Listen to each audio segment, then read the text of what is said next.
नमस्कार, ये आकाशवाणी है। अभी आप मनोज कुमार शर्मा से समाचार सुनेंगे।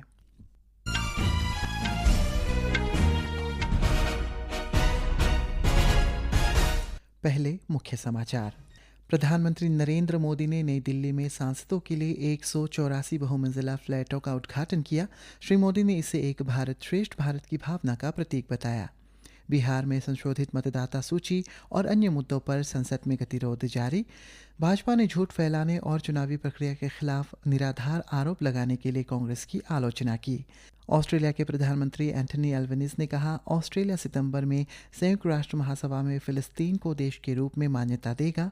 मौसम विभाग ने आज उत्तराखंड, हिमाचल प्रदेश और पश्चिम बंगाल में हिमालय के तराई क्षेत्र में मूसलाधार बारिश का अनुमान व्यक्त किया। इधर ईटानगर मौसम विभाग ने आज अरुणाचल प्रदेश के 7 जिलों के लिए ऑरेंज अलर्ट, साथ ही अन्य 11 जिलों के लिए येलो अलर्ट जारी किया है। अब समाचार विस्तार से। प्रधानमंत्री नरेंद्र मोदी ने आज नई दिल्ली में बाबा खड़क सिंह मार्ग पर सांसदों के लिए नवनिर्मित 184 टाइप 7 बहुमंजिला फ्लैटों का उद्घाटन किया। इस अवसर पर श्री मोदी ने कहा है कि 21वीं सदी का भारत अपनी जिम्मेदारियों के प्रति संवेदनशील और विकास के लिए आकांक्षी है। उन्होंने कहा है कि 2014 के बाद अब तक सांसदों के लिए लगभग 350 नए फ्लैटों का निर्माण किया गया है। श्री मोदी ने कहा है कि विभिन्न राज्यों के सांसद इन आवासों में एक साथ रह सकेंगे। ये एक भारत श्रेष्ठ भारत के दृष्टिकोण का परिचायक होगा। प्रधानमंत्री ने कहा है कि 4 टावरों के नाम देश की महान नदियों के नाम पर दिया गया है। करोड़ों लोगों की जीवनदायी ये 4 नदियाँ कृष्णा, गोदावरी, कोसी और हुगली है। उन्होंने कहा है कि नदियों के नामकरण की परंपरा राष्ट्र को एकता के एक सूत्र में बांधती है। श्री मोदी ने आशा व्यक्त की है कि ये सभी सांसद एक टीम के रूप में एक साथ कार्य करेंगे। समेकित प्रयास राष्ट्र के लिए आदर्श बनेंगे। इन नए आवासों पर एक महत्वपूर्ण आर्थिक पहलू भी है। हाल ही में कर्तव्य भवन के उद्घाटन के बाद उन्होंने कहा था कि किराए के भवनों से संचालित कई मंत्रालयों ने वार्षिक किराए के तौर पर लगभग 1500 करोड़ रुपए खर्च किए हैं। प्रधानमंत्री ने कहा है कि सांसदों के लिए पर्याप्त आवास की कमी सरकारी खर्च में वृद्धि का कारण बन रही थी।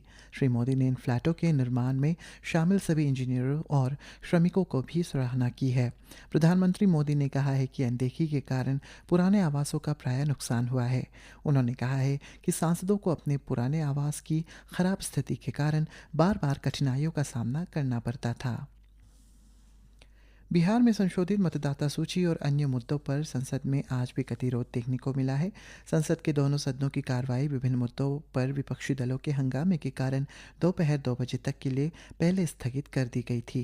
राज्यसभा की कार्रवाई आज सुबह 11 बजे जब शुरू हुई तो उपसभापति हरिवंश ने शून्यकाल चलाने की कोशिश की, लेकिन विपक्षी सदस्यों ने बिहार में मतदाता सूची के विशेष गहन पुनरीक्षण और अन्य मुद्दे उठाए। उन्होंने कहा है कि उन्हें 5 विभिन्न मुद्दों पर विभिन्न राजनीतिक दलों से 29 स्थगन नोटिस मिले, जिनमें से 18 ऐसे मामले हैं जो न्यायालय में विचाराधीन हैं। इस बीच हंगामा जारी रहने के कारण उपसभापति ने सदन की कार्रवाई दोपहर 2 बजे तक के लिए स्थगित कर दी। उधर लोकसभा में भी इसी प्रकार के दृश्य देखने को मिले। सदन की कार्रवाई जब सुबह 11 बजे शुरू हुई तो विपक्षी सदस्यों ने विशेष गहन पुनरीक्षण के मुद्दे पर चर्चा की मांग के साथ समर्थन में विरोध शुरू कर दिया। इसे देखते हुए अध्यक्ष ने लोकसभा की कार्रवाई दोपहर 2 बजे तक के लिए पुनः स्थगित कर दी। इस बीच दोनों सदनों की कार्रवाई जारी है। भारतीय जनता पार्टी ने देश में निर्वाचन प्रक्रिया के विरुद्ध आधारहीन आरोप लगाने और झूठ फैलाने के लिए कांग्रेस को दोषी ठहराया है। नई दिल्ली में आज एक संवाददाता सम्मेलन में केंद्रीय शिक्षा मंत्री और भाजपा के वरिष्ठ नेता धर्मेंद्र प्रधान ने कहा है कि मतदाता सूची के पुनरीक्षण की प्रक्रिया देश में पहली बार नहीं हो रही है। इस बीच विपक्षी सांसदों ने आज बिहार में मतदाता सूची के पुनरीक्षण के विरुद्ध संसद भवन परिसर में निर्वाचन आयोग कार्यालय तक एक विरोध मार्च निकाला। सांसद इसे वापस लेने के लिए मांग रहे थे। कांग्रेस अध्यक्ष मल्लिकार्जुन खड़गे और पार्टी नेता राहुल गांधी, राष्ट्रवादी कांग्रेस पार्टी शरद पवार गुट के प्रमुख शरद पवार, समाजवादी पार्टी प्रमुख अखिलेश यादव, झारखंड मुक्ति मोर्चा नेता महुआ माझी, तृणमूल कांग्रेस सांसद डेरिक ओब्रायन सहित अन्य नेताओं ने इस प्रदर्शन में हिस्सा लिया। इस बीच संसद के कई विपक्षी सदस्यों ने विरोध के दौरान बैरिकेड से छलांग लगाने की कोशिश की। कानून व्यवस्था बनाए रखने के प्रयास में दिल्ली पुलिस ने कुछ सांसदों को हिरासत में ले लिया है। संवाददाताओं से बातचीत में दिल्ली पुलिस के उपायुक्त देवेश कुमार महला ने कहा है कि निर्वाचन आयोग ने अपने पास सिर्फ 30 सांसदों को अनुमति पत्र जारी किया था।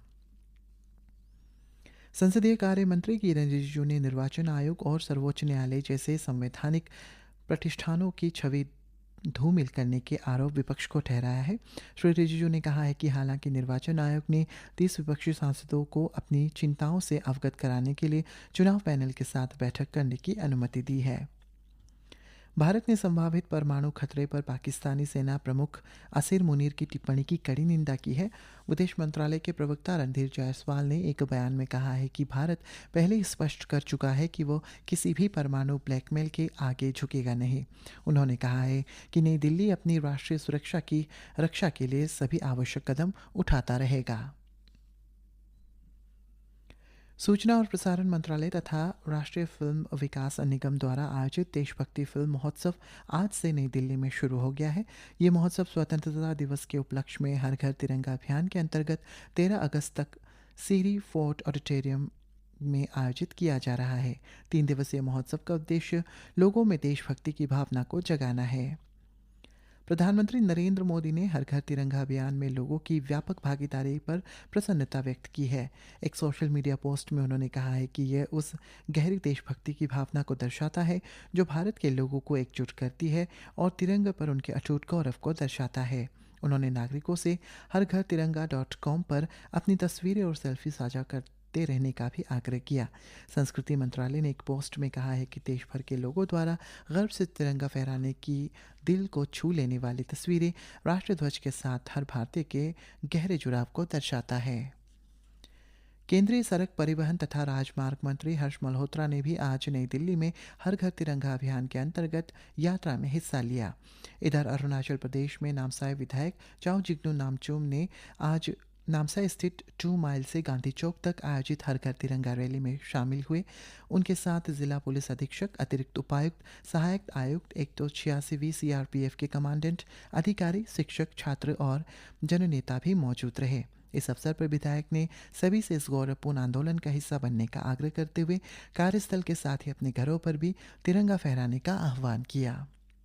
उधर असम में हर घर तिरंगा अभियान के अंतर्गत नागरिक और सरकारी संस्थान पूरे राज्य में नियमित रूप से रैलियां सहित विभिन्न कार्यक्रम आयोजित कर रही है।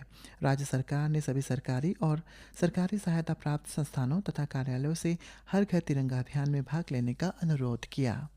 ऑस्ट्रेलिया के प्रधानमंत्री एंथनी अल्बनीज ने घोषणा की है कि ऑस्ट्रेलिया सितंबर में संयुक्त राष्ट्र महासभा के 80वें सत्र में फिलिस्तीन को देश के रूप में औपचारिक मान्यता देगा। ये ऑस्ट्रेलिया की विदेश नीति में महत्वपूर्ण बदलाव को दर्शाता है। ऑस्ट्रेलिया का ये निर्णय फ्रांस, ब्रिटेन और कनाडा जैसे देशों के विचार के अनुरूप है। और मौसम विभाग ने आज हिमाचल प्रदेश, पश्चिम बंगाल के तराई क्षेत्र, सिक्किम और उत्तराखंड में मूसलाधार बारिश का अनुमान व्यक्त किया। इधर ईटानगर मौसम विभाग ने आज अरुणाचल प्रदेश के 7 जिलों पाके केसांग, पापुमपारे, कुरुंग, अंजाव, लोहित, तिरप और लोंगडिंग के लिए ऑरेंज अलर्ट, साथ ही अन्य 11 जिलों के लिए येलो अलर्ट जारी किया है। विभाग के अनुसार इन जिलों में अगले 24 घंटों में अलग अलग स्थानों में गरज के साथ बिजली गिरने और बहुत तेज बारिश होने की संभावना है। इसी के साथ ये समाचार बुलेटिन समाप्त हुआ। नमस्कार।